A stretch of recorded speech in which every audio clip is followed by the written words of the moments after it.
Well, hi there everybody. I am sitting in the middle of bipolar weather in North Carolina. As you can see from the last time you saw me outside, it's quite a difference. So yes, all of our snow is gone, and yes, it's a little bit above 70 degrees, to the point where I actually had to roll up the long sleeves on this t-shirt. It's pretty warm. But this video is not a weather report. It's a video about some gifts I received a few weeks back from my buddy Rick at Tac-Hill.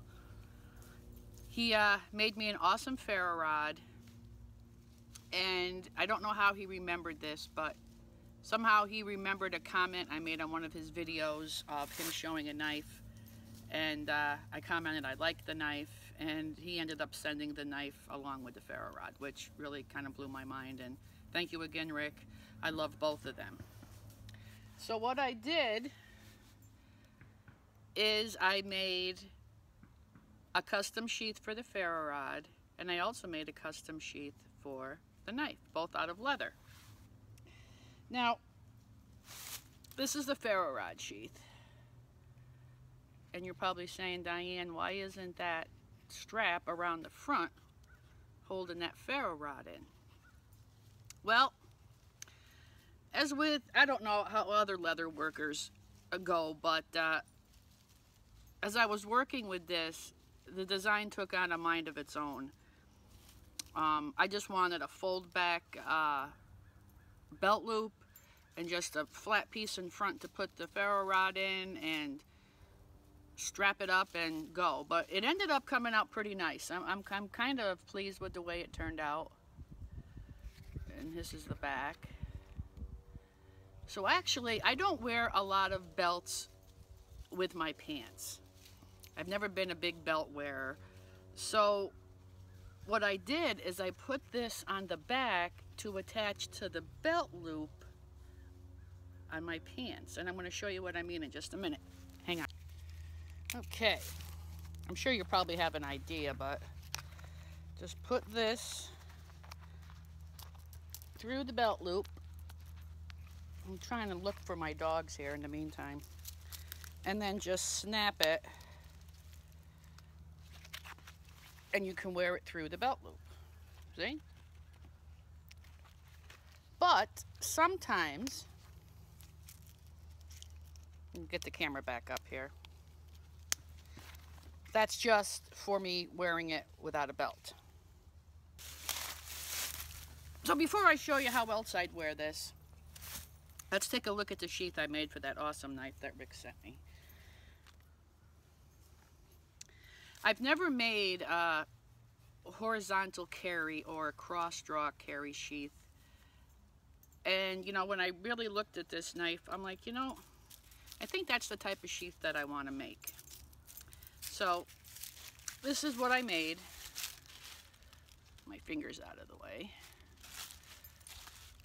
Just to go right through the belt loops. Here's a drain hole in the bottom. And now you're saying, well, Diane, you say you don't always wear a belt.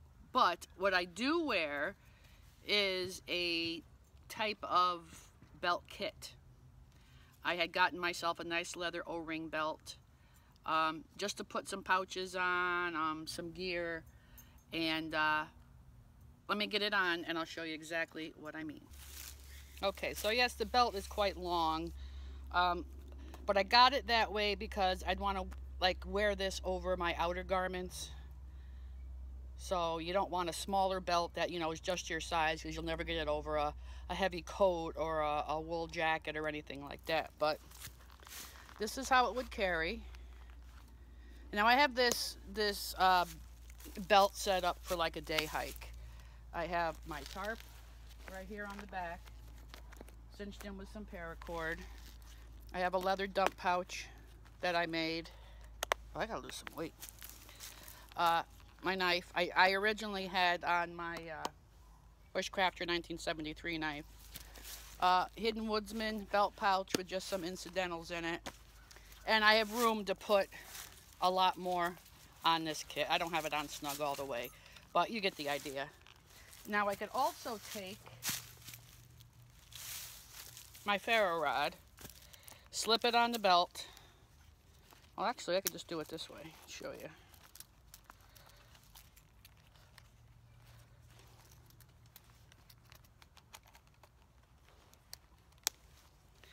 Put it on like this. Take this piece on the bottom here and put some Ranger band over it so it would sit, or a piece of leather lacing or something of that nature. But you get what I'm trying to explain to you. So that is the Bushcraft Belt, so to speak. And I set it up like this because for a day outing, I have my leather haversack that I made, my Bushcraft purse as I call it. And it's just minimal stuff, but if I had to stay out overnight, I'd be just fine in doing so. I've got my shemagh, I got some food and beverages in here, I got a little cook kit, water bottle, and I believe, yep, 55-gallon drum liners and SOL bivvy in there. So I would be all set. The weather is warm now, so I don't think I would have a heck of a hard time. And in here is just some incidentals like some extra fire lighting stuff, a compass, just odds and ends. I'll show you this whole thing in more complete detail. But this video is just for my buddy. Let me get all this stuff off me now. And the awesome stuff he sent me, and I just had to make some nice sheaths for them. Whoops. All right, so I'm gonna get reset up here, and I'm gonna show you this knife again. Okay, I hope the sun's not glaring this too much because I'm having a hard time seeing it in the camera. But this is the knife he sent me. Now he sent it to me with a great edge, by the way. I'm having a really hard time seeing it in the camera. I hope you can see it. But all I did was put a polish. I straightened up the edge a little bit. And then I polished up the edge. It's a beautiful knife, Rick. I still can't believe you sent it to me. Absolutely gorgeous. Yeah, I got a lot of shadows here. I hope this turns out okay. So, let's see what this baby can do, shall we? While we're here. Let me tilt you up just a little bit.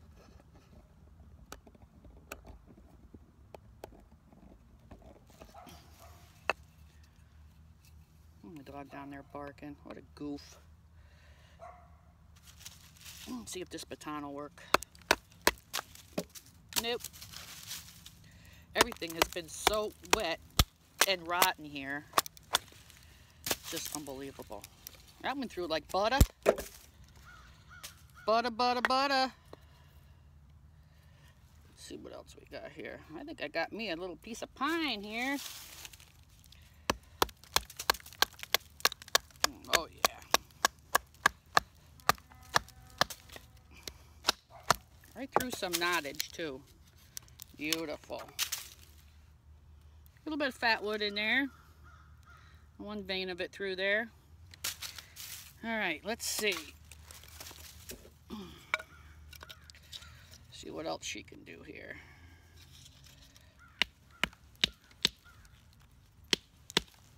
She does really good work for being such a small blade.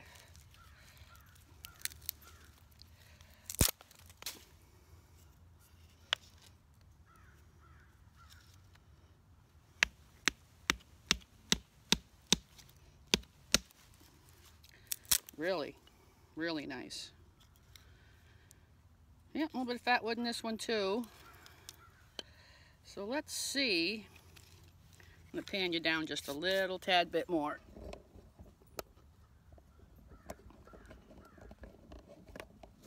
Hope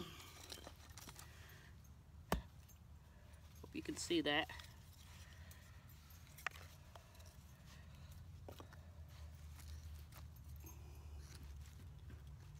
Get past this piece here, shall we?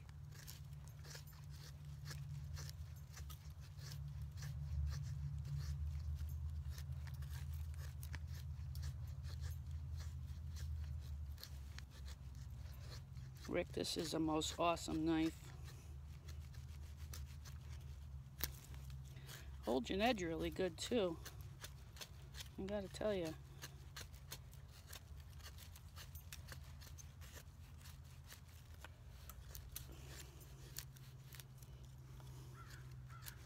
Get past that.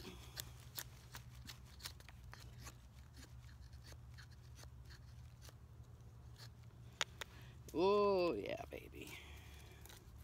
Let's save some of these shavings here. Let me get my other piece.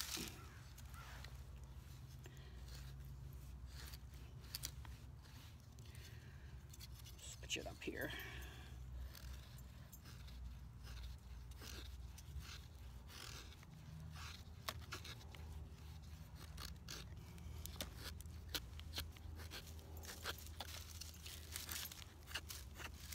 Wonder if there's enough resin in this fat wood to make it go up, you think? Let's see. See if there is. Oh, no wind. Stay away. Oh, and also, I have a piece of shot cord on here that's through a hole back here just to make sure it stays in there. Oh, come on, wind.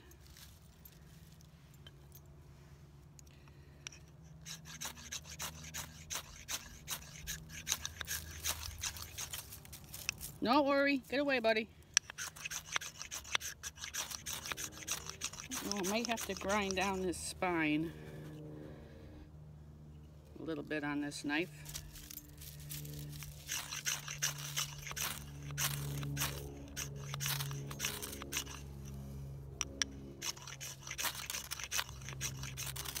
Might not have enough resin in this fat wood. Well, it's not even really fat wood, it's just a piece of pine. Let's see.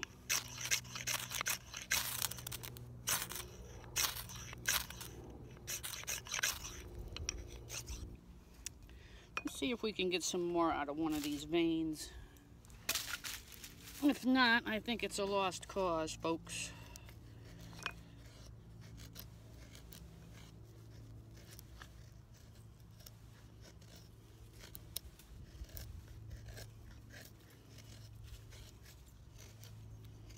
But it's always fun.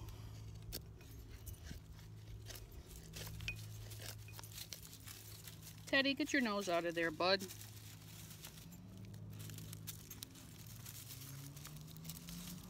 This is really a nice knife. Let's give it one more try here and see what we can get. The wind would stop blowing. It'd be all right.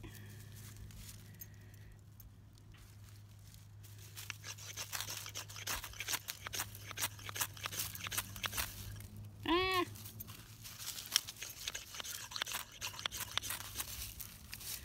Nope.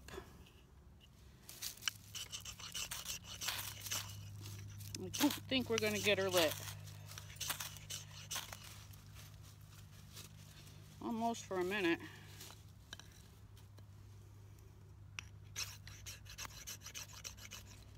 I think I got to work on the spine of this knife a little bit. Hang on just a second. I have an audience here behind me.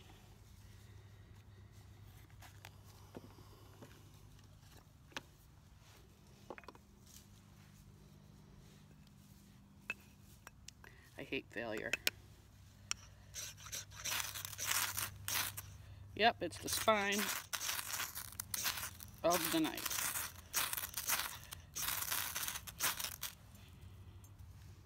Bushcrafter, 1973, made this for me. I absolutely love this knife. What an awesome, awesome craftsman he is. Oh, I had it going.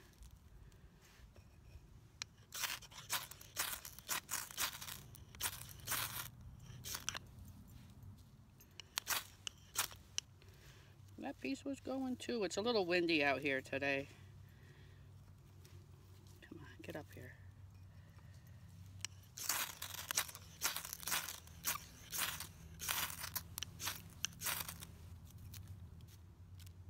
Ooh, I can smell that ferro rod.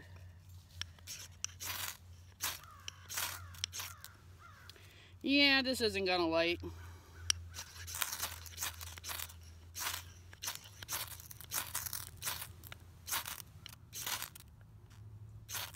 If it was real fat wood, it would. Oh well. Oh, I hate failure, I really do.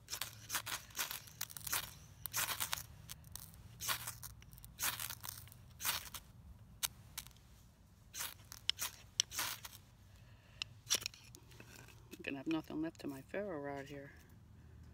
Let's try one more thing.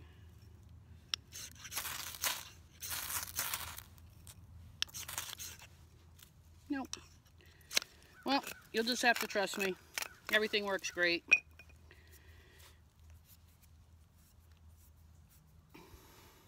Awesome. All right, folks. Let me put you up here a little bit. Hey. So yeah, I just wanted to show you the cool sheaths I made for this awesome ferro rod. Just love it, love it, love it. And to say thank you again to Rick from Tac-Hill. What an awesome, sweet and kind and generous brother he is. And also for the awesome knife that he sent me. I'm going to be using this knife quite a bit. I really like it, but I'm going to have to sharpen the spine on this. It's not quite sharp enough, but you can see there a little bit better the how I evened up the grind or the edge on the bottom. Put a little polish on it. Still sharp. Still sharp. All right, folks.